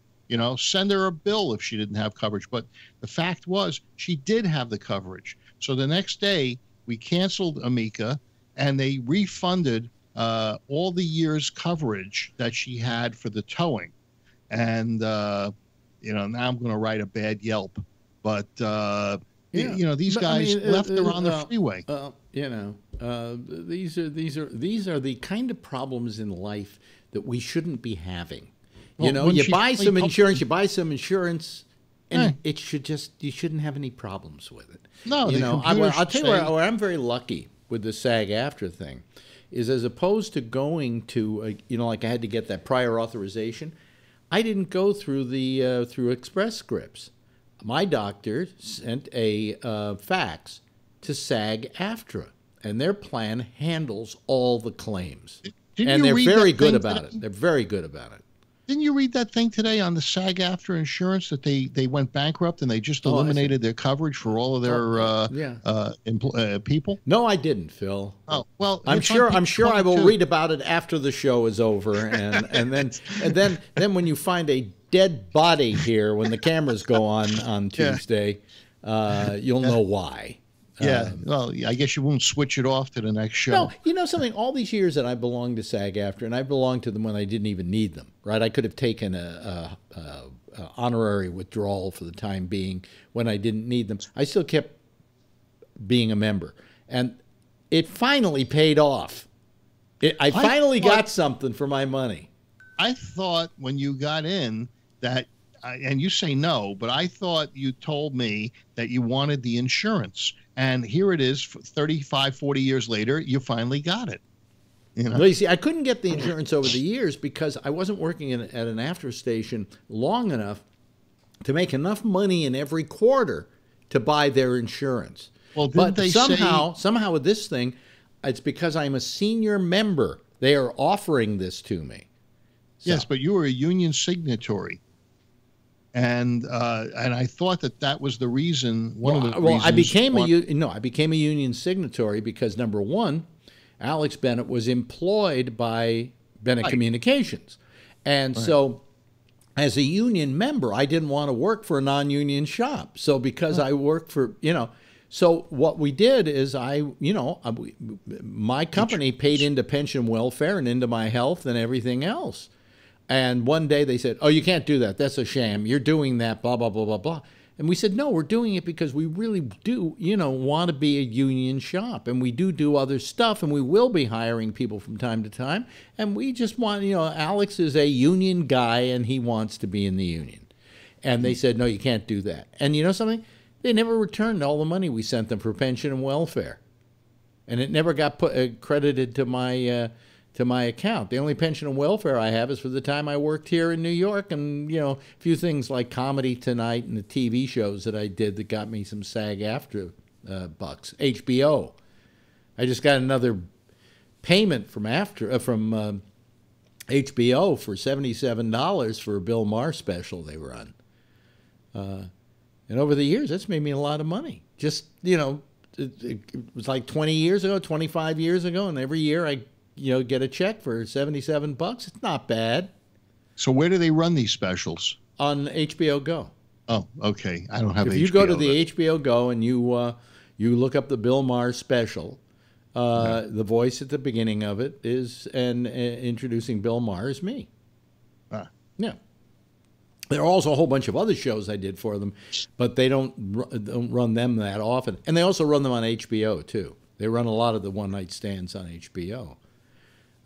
Wasn't bad for, one day's work down in Hollywood. Had one of those one-night stands. I got this Viagra left over. Yeah, right. 2014. 50 milligrams. That's the stun version, isn't it? Yeah. Oh, I have hundreds, too. Put your penis on stun? Yeah. Well, yeah. Boy, is anybody else going to call us tonight? And if you don't, fuck you. Okay? Fuck you.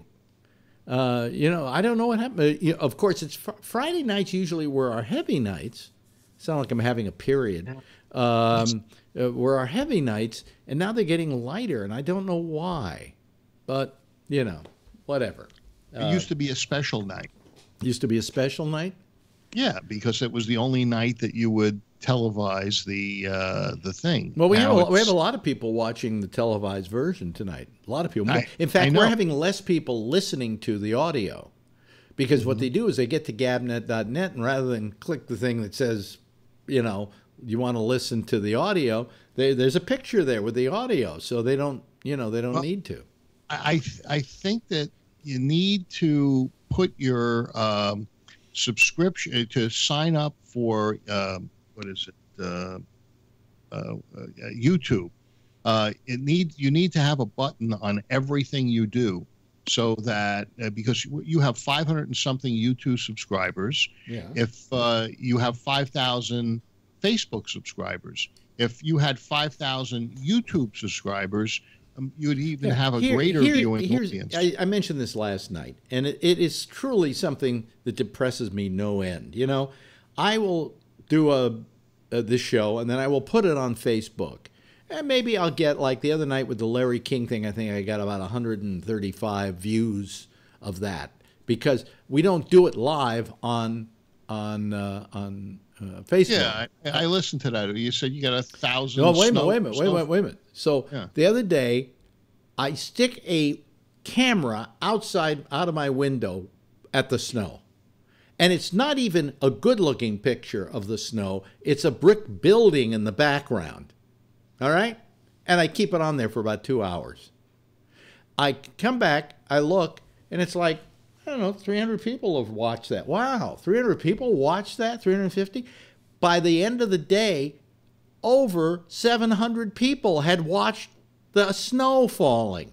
And I'm thinking, here I come on here every night. I beat my brains out to try and be entertaining, have a good citizens panel. I've got some good people working the citizens panel. I've come up with a new approach to broadcasting.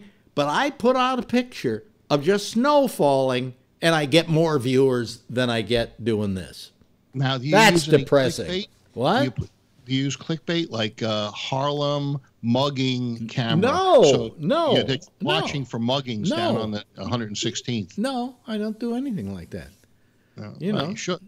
You know, those are the kinds of things that get subscribers. I said snow in 2006. You know, and 10026. And I mean, it boggles my mind. And as I said last night, I'm thinking about starting to do a slow video channel, just stuff that's slow. Like, I'll have a board and I will paint it, and then we'll have the camera on, and you can watch paint dry. You know, and I'll bet you any amount of money you get. If I do that on Facebook, because it goes out to all 5,000 people, I will bet you I can get 700 people watching paint dry. I think you should do it. You know, the problem that I have with getting a large audience is that when I left Facebook, where I had 5,000 people that all got alerted when I would go on the air, right? They don't get alerted anymore. Yeah. So the only people that get alerted are the people who subscribe to this channel of mine. And by the way, if you haven't subscribed, people, please do it. I need to get up to 1,000, and it's going slowly, but I'm getting there. But I need to get up to 1,000, and tell your friends to do it. They never have to watch it. Just subscribe to it. Go watch the girl putting on the makeup or whatever, or the cat playing a piano. That's fine with me, but subscribe to my channel. Do you have a subscribe thing on your Roku deal? No. Well, you should. No, I can't. You can't have a button? No, there's a limitation to what I can't do that. We don't. There's nothing on Roku that is, what can we call it? Links to stuff. All right. Well, what about when you're doing this show, say, if you're watching on Roku, please subscribe to our YouTube channel. Well, you just said it, and if somebody's listening to us on the Roku channel, they're listening to us. I understand, but you got to do it early before they turn it off. You know, and then I tried a thing last week. What I did is I figured, well, if you get there's bait in putting on a video, because it alerts all the people. Why don't I just put out a video that runs during this show that tells people where we are? So I did that, but that didn't get that many. Oh, I got about a couple of hundred visiting that, you know. But I just think that I've got to start a real slow channel, something where nothing much ever happens, you know, like me watching television, or just a picture of the wall across the street. I'll bet if I do just the wall across the street, I will get at least 300 views. I think that if you did a video on how to be a broadcaster and things like that, No, that will not get me the kind of views that paint drying will get me. No, you're looking short term. See, what you want is you want subscribers. I don't want to give anybody tricks of the trade because I don't have any to give since the business that I did all these years doesn't exist anymore. You ever see those advertisements for the nursing college where, you spend 30 grand and they'll get you a job and the job never comes? Well, it's the same thing. I can do a video. I can do videos here. Like I see people doing like the 10 best movies ever made or the 10 worst movies ever made. And then they run a little clip of all the movies and they get like 100,000 views, Right. That's what you have to do. That's what you have to do, and then say subscribe to my YouTube channel, which happens to be Gabnet. And when you do that, Gary Vaynerchuk had a book called Jab, Jab, Jab, Right Hook, and what it had to do with getting the people on the internet to subscribe to his thing, to listen to his thing, and then when he came out with something that he wanted to monetize, they would buy it because they were getting. I have tried. You don't know that I haven't tried this, Phil. I don't care if you. In fact, I have a thing. I have a thing that if you watch this show at the end of the show, I can only do it during the last 30 seconds of the show. There's a subscribe button that pops up. Hey, I see the show every day. I'm on it every day, and I'm telling you, the Gary Vaynerchuk approach. Wait a minute, Jack. Turn on your camera. What did you say? I said that may be the problem. Phil's here every day. I got to figure out how come my camera isn't working, though. Let me. Oh, wait, I see right down there. Hey, I got an idea. You're talking about. Why is it your camera was always placed so badly that you look like Kilroy was here? Yeah, well, let me try adjusting it. Jesus. Here we go. That's much better. Oh, good. Oh, God. You're black. What? What? Hey, folks, welcome. There's a Negro in the house. No wonder at those last few radio stations I worked at, they wouldn't serve watermelon at the picnic. Yeah. They were worried I'd start tap dancing. Let me put the women away. Whatever happened to that? Were you ever offended by the term Negro? Nah. Than us being. I think one of the funniest. I think one of the funniest lines ever in movies was in National Lampoon. What do you call it? What was the frat house? Animal House, in which the guy says the Negroes stole our dates. Yeah. It's one of my favorite lines of all time. What? The only term I've ever been offended by is "you're fired." Yeah. It's no different than we being called Jews. I mean, I'm not offended because somebody says, "Hey, are you a Jew?" Yeah, I'm a Jew. You know what always bothered me? The kike never bothered me for some reason. I don't know why. German slang. No. It was keikel was the check mark they put on you at Ellis Island. It was called a keikel. Oh, yeah, really? Like they take a chalk and they go, he can Learn go something ahead every day. Yeah, it was called a keikel, and that's where kike came from. Okay, but kike never bothered me. You know what always bothered me when people would use the expression? So I Jewed him down. Yeah. That bothered me. How about you, Jeff? How'd you feel about that? Yeah, I don't like that. Hey, but they say the same thing about Scotch people. That. Oh no! Wait a minute. Hold on a second. The Scotch are thrifty. The Jews are cheap. Okay. Now, thrifty is an attribute. Cheap isn't. Yet it's the same thing. Yeah. So, you want to talk? Hey, listen, that's not why I called you. Oh. You're talking about having a slow channel of paint drying. Yeah. I throw down the gauntlet. Right now. You put up a channel doing that, and I'll put up a channel of me sitting on the toilet reading a newspaper, taking a dump, and I bet I get more viewers. Not really, because I think the problem there is you're not going to be as attractive on a toilet and as non-threatening as paint drying on a board. You think I would not be attractive sitting on the toilet? Not as you would be. I would say that it's a sight I don't want. It's a sight that even thinking about me makes me want to rip my retina out. Hey, wait a minute. Isn't he the Eldridge Cleaver of toilet sitters? Well, one night, and I don't remember what night it was, but you were talking about somebody on your panel had installed this high-tech toilet. Oh, that was Renee. Renee. Renee. Was it Renee? Mm-hmm. Yeah. And that sort of rolled over. It was called the Blasto 360. No, it was a Toto. Well, that sort of, rolled over on my show. And I'll be damned if we didn't get more people wanting to talk about toilets one night than I would have thought possible. And guess who got ticked about it? Amy. Yeah, Amy. Why'd you get ticked about it? Huh? Why did she get ticked about it? She's a woman of a certain age. And she just got ticked about that we would get all these people talking about toilets. Well, wasn't this thing like it was almost like a bidet that it flushed you out? No, it's a seat with that acts like a bidet, and I think it might self clean. I'm not sure. Yeah. Well, I would hope so. You know what happened in San Francisco? And this was long after you left, Jack. Before I came to America. No, but anyway, it was in San Francisco. They decided that they wanted to change the method of their toilets, their public toilets.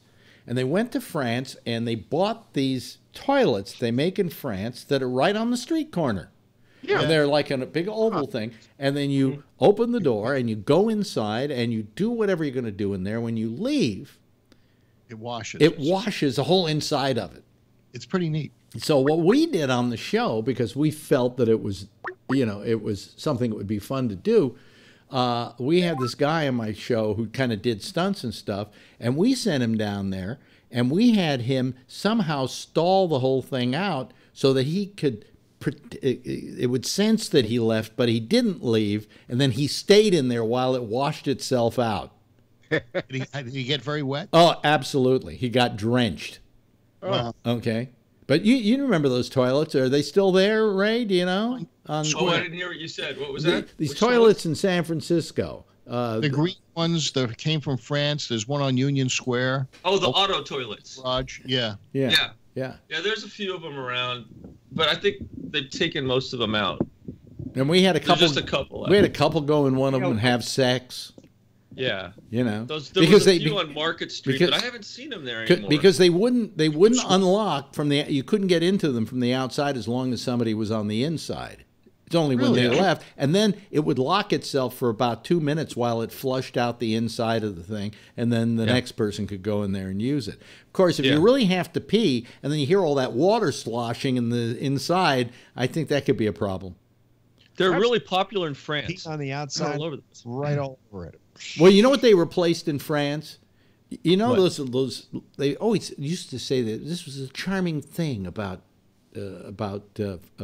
Paris, where those little round those little round things on a street corner, and they had like a little barrier. Well, that's where people went in and peed.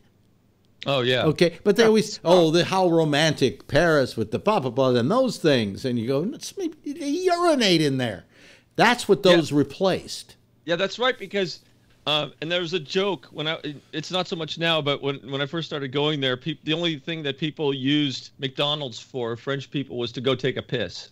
That was the joke among French people. Like if they had to pee when they were out on the street, because restaurants or stores would never let you come in and take a pee. So they either had to do it hidden on the corner or go into a McDonald's. At McDonald's, they don't have French fries in Paris. What do they call them? They call them French fries. Pommes frites. Pommes frites, yeah. Pommes frites, but that's French for French fries. Right. Potato fry. But no, what happened was, I'll tell you, when I first went to Paris, there weren't any McDonald's. There was a thing called McKitches. Oh, yeah. Or Kitches. McKitches or Kitches or whatever. Boy, now we're getting a lot of people towards the end of the show here. Here comes Kevin. But the deal was that they got the franchise, but they weren't called McDonald's. Well, McDonald's bought them out and finally went into France. And the French got very mad at their French fries. They hated them. Hello, Kevin, you there? Hey, I heard Kevin's wife was in the hospital last night. Oh, really? Some Facebook posting, so you might want to ask him. Yeah, but he somehow was trying to get on, and he has a problem getting on. Let me see here. I don't know. He's not there. Well, let me try calling him. Let me see if that works. That might help him out. Oh, Kevin lives in Hollister. Oh, I didn't know he was so close. Yeah, he lives in Hollister. Oh, cool. Yeah. He's not answering, though. Maybe he has some problems. Maybe he had to. There he is. Oh, there he is. Kevin, you there? Kevin? Can you hear us, Kevin? Yeah. Oh, okay, Kevin. Turn on your camera. I just called you back because I noticed you were having some trouble getting on. Yeah, it's iPad I'm trying here. Oh, it's your iPad. Oh. Are you okay, Kevin? I saw some posting on Facebook. Yeah. Doesn't sound I can figure this. Well, I can figure this thing out here. Well, you can talk to us, Kevin. Oh, there we go. We go. Is it working? Yeah. Was you or your wife that was visiting some hospital last night because of? It didn't say why. It was an emergency care or something. No. I got some surgery yesterday. I got my knee cut up. Oh yes, you were telling us you were going to go get your knee done. So how is it? Yeah. How is it? By the way, welcome to Alex Bennett's hospital, in case you haven't noticed. First, we're talking about whether your insurance is getting taken care of, and then the pills you're getting. And now we have an actual patient here who's recuperating from a knee operation, and next week it'll be filled with his catheter coming out of his dick. Right. Yeah, there you go. The only healthy one. Be the best boner I've had in a while. And I got my numb feet, and I don't know what's wrong with Ray. And Rob's probably got a few problems, and Jeff's the only one that's in good shape because he's working on spare parts. So. Maybe he's way ahead of us. Yeah. So you had your knee done yesterday. Yeah. He said he was going to. Arthroscopic. The meniscus thing. Cleaned up some crap on the meniscus, yeah. Yeah, see, I got a meniscus thing, but you know something? It's not hurting lately. Do they heal themselves? It's funny because they asked me my pain level yesterday, and I go 1. I go, of course, I'm here at the mechanic, and nothing's hurting. Yeah, but I mean, I had a torn meniscus. It was painful as hell, and as I suddenly realized today, it hasn't been hurting in a week or so. It's been like I don't even have it. I still kind of favor it because I'm afraid of throwing it out, but Yeah. Yeah. Well, if it doesn't hurt, don't do anything. Because I had that surgery and I still have problems. People tell me that those surgeries for torn meniscus don't work all the time. That's why I've hesitated. My doctor said let's just wait and see. It may get slightly. Yeah, better. I've been doing that for a year now, so nothing's gone away. So I figured, what the hell. Yeah. Between my heel falling off on my left foot and my knee going screwed up on my right. And the only thing that's wrong, I got to get something working. The only thing that's wrong with our black friend here is someone say black friend? Is that you had what your heart was done, right? You had bypass or something? Had quad bypass. Oh, good for you. They brag about that, by the way. I had quad bypass. I didn't brag. What did you have, Jeff? You didn't have bypass, did you? I had my aortic valve replaced 3 times. Let's see. I also had That's a triple. Yeah, I know. I also had the aorta, which is the big vessel that comes out of your heart. Yeah. And I got regrafted. And, did they replace your other thing with a pig valve? Oh yeah. Yeah, but what happens if you're Jewish though? Do they ask you if you prefer to have something other than a pig valve? Yes, as long as you don't eat it, it's okay. Oh, okay. So it's not trafe if it's serving your heart. I see. Okay. Hey, Jeff. It's funny. It's funny though that they would use a pig valve to solve the problem that was caused by eating too much bacon. Hey, Jeff, I want to thank you for telling us about that because I'm coming up on the 9th year of my bypasses, you know, and I was getting a little, you know, oh, gee, thinking about what the Stones said, maybe the last time, I don't know. And to find out that you had that done 3 times is encouraging that I might stick around long enough to see Bennett croak. Hey, try this one. I just got an email today that a friend of mine who is a member of my underwater photography club died. What he died from was antibiotic-resistant form of pneumonia. Now, this guy was in fantastic shape. He was in his early 70s. He would dive under ice caps and do all of this kind of stuff. And antibiotic-resistant form of pneumonia. That's a real problem. Well, that's what happened to my leg. Yeah? That's what happened to my leg. I had an antibiotic-resistant form of bone infection. It was called MRSA, yeah. And that's how your foot fell off? Methicillin-resistant, and that's how my legs got neuropathy from an infection. Mm-hmm. It was a staph infection that wouldn't respond to antibiotics. I had like 8 or 9 different kinds of intravenous. Folks, by the way, while you're in our waiting room, ladies and gentlemen, be sure to read the magazines. We have some very good, sure, good choice I can name there. off all kinds of antibiotics if you want. Yeah.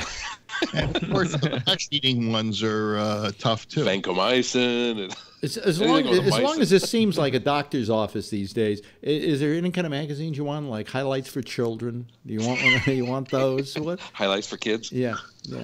I remember when they used to have like 10-year-old Reader's Digest in your doctor's office. You know,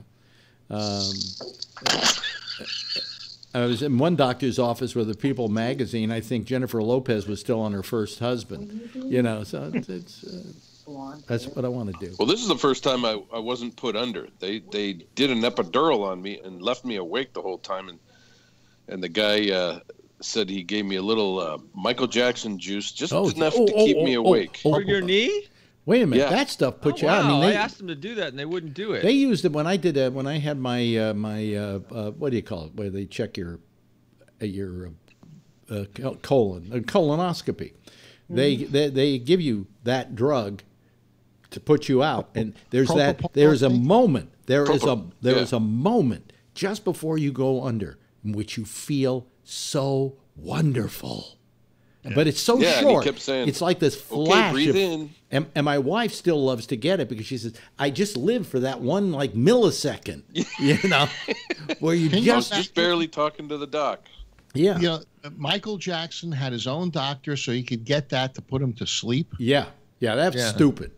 Yeah, he told me that afterwards. I said, "Well, what did you use on me?" He goes, "Oh, Michael Jackson juice." I said, "Propanol," and he goes, "Yeah, Propofol, whatever it was." Yeah. I'll tell you what happened. One day I go over. My wife has to have. I can't remember what it was, but she had to be put under for something like what's the one that goes down the throat? You got this colonoscopy, tracheotomy or tracheoscopy or whatever. Anyway, she had to go get it just for them to check about, you know, whether her stomach, her operation had worked well, and so on and so forth. Endoscopic. Endoscopy. And they won't let you do it unless you have somebody who's going to pick you up. So she says, "Meet me. It'll be over about this time. Meet me at the hospital at the place." And it wasn't in New York. It used to be that doctors in their offices could do this, but now they have to use medical facilities. And there are these for-rent medical facilities, right? They're all over town. That's where I had my last colonoscopy done. So I go to see her at this place, and I suddenly realize when I see the name on the door, this is where Joan Rivers died. Oh. Yeah. Oh, not good. Yes, this was the place where she went in to go get her stomach looked at, you know, the trachea, whatever that is. Scopy. To get her, not her stomach, her vocal cords. Endoscopy. Were they checking her vocal cords? Yeah, they were on just that her one? vocal cords. Raspy, and she went to have her vocal cords looked at. Yeah. Mm-hmm. Well, And it probably backs up to a bank. Times the doctor decided. I would just watch the show on it on that Reels where they do all the last hours of whatever. It was Joan Rivers. Wow. Oh, that's got to be a real winning channel. Yeah. But anyway, so that's you know what we haven't talked about that we should talk about is hemorrhoids. Oh God. And rubber bands. Yeah. No, maybe not. This is Don't have any. bunch of people, literally and figuratively. I'll catch you in just a little bit. Yeah, I know you have to go get ready for your show. Jack is on right after this with Amy Irving, is it? No, Amy Manuel. Amy Irving. Yeah, she's the Long Island Lolita. No, Amy Irving was Steven Spielberg's first wife. Oh, who was Amy? Who was the Long Island Lolita? Amy Fisher. Amy Fisher. Amy Fisher. Yeah. With Joey Buttafuoco. Yeah. Who now does porn. Yeah. She does, yeah. Yeah. She does? Yes, she does. And she shot her boyfriend's wife. With her husband. Whatever happened to John Wayne Bobbitt? I have, by the way, goodbye, Jack. I will say goodbye to him so that he can John Wayne Bobbitt. He did porno also. No, as I said. Yeah, and he was like a minister. I said the moment I said to myself, I just think I have hit the low point in my career was when I was at the Moonlight Bunny Ranch for Dennis Hoff's birthday party. And somebody wants to take a picture of me with two people who are standing on either side of me. And as they're taking the picture, I realize on one side of me is Joey Buttafuoco, and on the other side is John Wayne Bobbitt. Oh, jeez. And I looked at this and I said, this is the most disgusting moment of my life. At least for the first time in my life, a person can see a photo and say which one isn't the asshole. Do you sell 8x10s of those at the Gabnet store? I've been thinking about writing Hoff and saying, do you have that picture anywhere? I want that picture. To get it. But no, John Wayne Bobbitt on one side and Joey Buttafuoco on the other. This is like about as low as you can go on the human scale. Okay. Buttafuoco used to hang out at this bar that I did on Long Island. I used to see him in there all the time. He'd come in with his entourage. This was right after the whole thing, Long Island. Yeah, it's amazing what people get famous for. He got famous for that. He so did. His wife got shot in the face. He gets famous. Yeah, yeah. Well, whatever. I mean, that was a great story. I thought that was a terrific story, and I thought there was something about Amy Fisher that was hot. Did any of you feel that way? Huh? She was a bad shot. She carries a gun. Obviously. Yeah. Rob, you were saying something about when I said she was sexy? Not today. Oh, I don't think so at all. She lost her hotness. No, I know. But when she was just she was young. And I've seen the porno with her and her husband. And it's it's disgusting. To begin with, she got fake tits. That's for starters. And with him talking to her, like it just that shouldn't be a video. Take it, baby. It was brutal. I was like, it felt dirty. I mean, talk about being dirty. Yeah. Watch the two of them. That was dirty. I had to turn it off. Yeah. I'm gonna have to search that up. Yeah. Anyway, something I think I can probably start playing a little bit of theme song here. Wait a minute. Hold on a second. Let me go get it. There we go. A little bit of theme song. Not up to 7. Well, I am glad to hear, Kevin, that you're okay and that your operation was fine and that you're alive and well. And now we have to worry about Phil next Monday, a week from Monday. Be a walk in the park. Well, I hope it's a walk in the park, or at least it'll be a... This Monday or a week from Monday? A week from Monday, the 19th. A week from Monday. Did you get your jacket yet, Phil? Your NRA jacket? No, but he's getting his. I went to the hospital and all I got was this lousy T-shirt. Anyway. Anyway, the NRA hasn't sent it to him yet. No, and they haven't inquired what size I want. Phil, I give you a bad time, but you're terrific, and I like you. They're waiting for your check to clear. Yeah, and Rob, you know how I feel about you. The best voice on Gabnet. And there's always Jeff. We love having Jeff here, and we love having Ray here. And of course, Kevin has become a regular that we enjoy as well. Hey, thank you all so very much. It's been a nice evening, and we hardly talk politics at all. Give a big wave goodbye so they can all wave back. See you later, guys. Thank you. And that's it. Wait a minute. I hit the button and nothing happens? What? There we go. No, it did happen. See how I screw up on things? Let me just kill the stuff here. Okay, let's get rid of all these people. Let's get rid of them. Okay, now we have the Skype all set up for the next show, so everything is just fine. Hey, I'm Alex Bennett.